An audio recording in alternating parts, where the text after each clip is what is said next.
এরপরেও কি আপনি বসে থাকবেন? ফিলিস্তিনি মুসলমানদের এক একটা করে বুলেট মারছে, পেটে পাথর বেঁধে রাখছে। السلام عليكم ورحمة الله وبركاته أحبابي الكرام। ইনি বলছেন, আসসালামু আলাইকুম ওয়া রাহমাতুল্লাহি ওয়া বারাকাতুহু। সম্মানিত বন্ধুগণ, আমরা ফিলিস্তিনের দুর্ভিক্ষে বসবাস করছি। ওই রবের কসম যিনি ব্যতীত আর কোনো মাবুদ নেই, অর্থাৎ রাসূলুল্লাহ সাল্লাল্লাহু আলাইহি ওয়াসাল্লামের নিকট দুটি কালো জিনিস আসতো, খেজুর ও পানি। অর্থাৎ রাসূলুল্লাহ সাল্লাল্লাহু আলাইহি ওয়াসাল্লামের ঘরে দুটি কালো জিনিস, পানি এবং খেজুর একমাত্র পাওয়া যেত। কে বলে যে আমরা নবী সাল্লাল্লাহু আলাইহি সাল্লামের অনুসরণ করি না?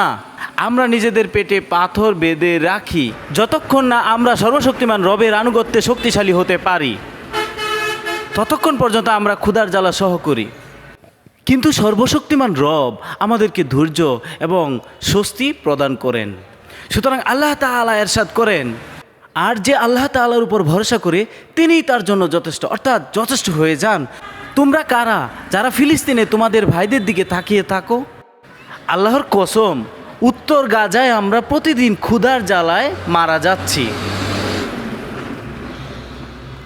তোমরা কি জানো না যে খাবারই হলো একমাত্র মাধ্যম যার মাধ্যমে আমরা খাই ও মহান আল্লাহ তাআলার ইবাদত করার জন্য শক্তি অর্জন করি, এবং তারা আমাদের সাথে আমাদের ক্ষুধার্ত হালাতে যুদ্ধ করে যেন আমরা আল্লাহর ইবাদতে শক্তিশালী না হতে পারি।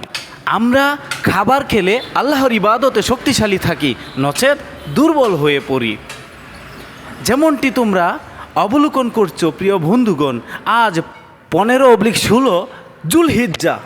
আমরা তোমাদেরকে শপথ করি কারো কোনো হজ কবুল হবে না, কোনো অপরাধ ক্ষমা করা হবে না, কোনো প্রচেষ্টার প্রতিদান দেওয়া হবে না। কিন্তু কিয়ামত পর্যন্ত ফিলিস্তিন ও গাজাবাসীর হজ কবুল হবে, প্রতিটি প্রচেষ্টার প্রতিদান পাবে ও অপরাধ ক্ষমা করে দেওয়া হবে, এবং আল্লাহ তাআলা সন্তুষ্টি অর্জন করবে। পরিশেষে আসসালামু আলাইকুম ওয়া রাহমাতুল্লাহি ওয়া বারাকাতুহু। আসসালামু আলাইকুম ওয়া রাহমাতুল্লাহি ওয়া বারাকাতুহু। ফিলিস্তিনের গাজাবাসীদের দুর্ভিক্ষের কথা এটা আপনাদের আর জানার বাকি নেই। পেটে পাথর বেঁধে ফিলিস্তিনের মজলুম জনপদ উত্তর গাজার দুর্ভিক্ষ পীড়িত অঞ্চলের এক অধিবাসীর মর্মস্পর্শী বক্তব্য। আমরা অবশ্যই কিয়ামতের দিন জিজ্ঞাসিত হব। নাম ধরে আল্লাহ তাআলা জিজ্ঞেস করবেন, হে অমুক, তুমি কি করেছিলে যখন আমার বান্দা পেটে পাথর বেঁধেছে?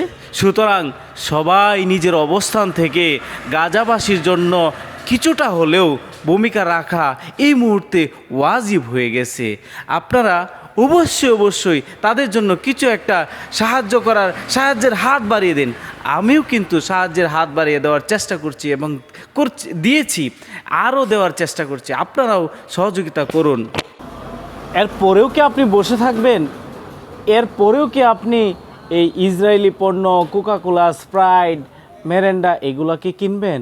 কারণ এদের এই যে পণ্যগুলো বিক্রয় করে যা উপার্জন হচ্ছে, এই সকল টাকা দিয়েই কিন্তু আমাদের মুসলমানদের, ফিলিস্তিনি মুসলমানদের এক একটা করে বুলেট মারছে।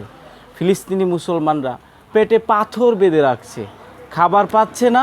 কিন্তু এখানে আমরা ইসরায়েলি পণ্য কিনে ইসরায়েলিদেরকে সহযোগিতা করছি এই বর্বর অত্যাচার করার জন্য। আর আমরা হুঁশ হারিয়ে ফেলেছি। আমাদের যে ফিলিস্তিনের মুসলমান ভাইদের সহযোগিতা করা দরকার, এগুলো আমরা ভুলে গেছি। এইগুলো আমরা সময়ের পরিক্রমায় এত ব্যস্ত হয়ে গেছি, তাদের কথা চিন্তাই করছি না। অথচ